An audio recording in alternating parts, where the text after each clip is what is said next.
Alright, sup Nerdmigos, I'm here. And we've got Wife. And we're back for another Wife Jive. Today she's going to teach you, this is going to be a short boy, how to hard-boil eggs. Yeah. Like in a normal-ass way. But since I've had more conversations about how to hard-boil eggs in my life than I ever care to admit to, I imagine this is going to be pretty fair, right? I guess. I don't know. Yeah. There's a lot of different ways that you can, like, hard-boiled eggs, and I have a very specific way that I do it.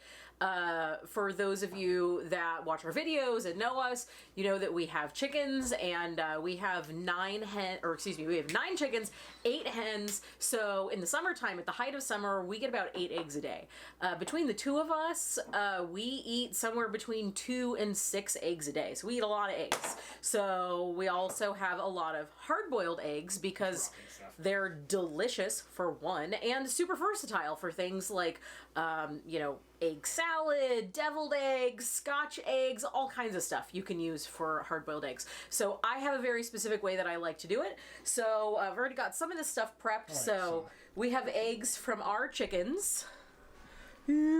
And for those of you that are lucky enough to get eggs from someone who has their own chickens, you need to wash these eggs before you hard boil them, especially if you can see stuff on them.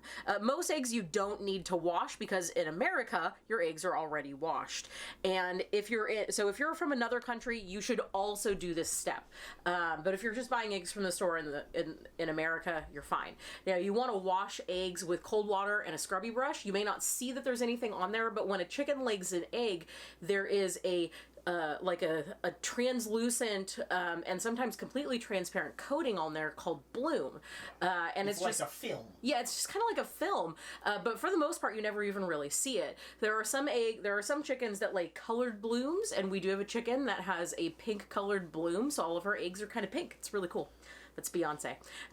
So we've already washed these eggs in cold water and put them into a saucepan, and you want the eggs to have room to kind of like roll around. So you never really want to like double stack eggs in a pan, so you want to give them some room. I could probably fit like 3 more eggs in here if I wanted to, but I like giving them some extra room. It helps them to cook a little bit more evenly, and it allows you to really kind of be on top of what it is that you're doing. So you put the eggs in your saucepan. You want to put about a knuckle's worth of water above the eggs. That's a very technical term there. For those of you that make rice, you'll kind of figure that out. That's the way you judge things. Sometimes you got enough of your eggs. And then we're going to put the heat on high.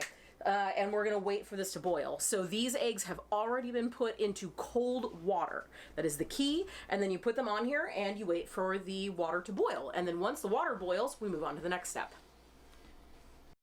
A few minutes later. We're back, and the water is boiling. So now that the water is at a full rolling boil, I'm going to go ahead and set the timer. So you set the timer for 5 minutes. And this is so that I can get an egg that's mostly with the yolk cooked through, but like a little bit of creaminess at the center, but not like totally liquidy. If you want a ramen egg, you would set this timer for 3 minutes. If you want a full hard egg, you would set this timer for 6 minutes. So 5 minutes is like kind of the perfect sweet spot there of hard-boiled egg for my preference. So while that's boiling, we're going to go ahead and we're going to get a big bowl and we're going to get some ice cubes and prepare an ice water bath.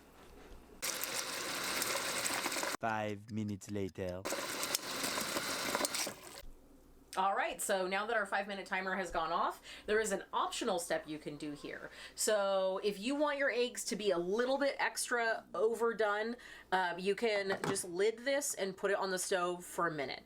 If you're ready to go, or you don't know exactly when the water started boiling, which is a thing that happens to me often, then you're going to want to take these off of the heat immediately. So what we're going to do next is we're going to drain the water from this pan.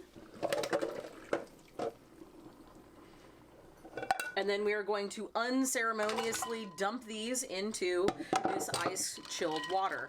This is about 1 full tray of ice in just some cold water, and we're going to leave the eggs in here. And you actually want to leave the eggs in here until the ice melts, which I know is not a specific time, but a lot of these things aren't really based on a very specific time frame. By leaving them in here until the ice melts, you're ensuring that the eggs are cooling down appropriately. They're not overcooking. You're not actually putting them into the refrigerator, because when you put hot things into the refrigerator, that messes with the temperature and things. That's not a place you want to be in. And for the love of God, don't put them in the freezer. So from here, once the ice has melted entirely, these eggs are good to go. And they're still very hot to the touch right now. They're not. No? Of course not. I'm not actually a super person. I don't know about I just that. play one in TV. Yeah, right. Especially if you're gonna shell these eggs pretty quickly, let it melt. Just smash them up with a hammer right now? No, don't smash them with a hammer. Okay. Okay, so, either way, guys, that's been Shadow Julie, because it's super dark. Yeah. I've been John, weird lighting in the this kitchen. cameraman. Those are some And eggs. these are eggs. They came from our chicken's butts. See, look, this one has speckles, and this one is green, and this one is a light color, and this one is a darker color. Yeah, so we got Mostly- special chickens. You'll see more of those. So either way, like this video, comment below, share, subscribe, make yourself some hard-boiled eggs, and to get you some fucking chickens, man. Don't trust the system. So these have been Eggs, Wife, John, and we'll catch you on the flip side.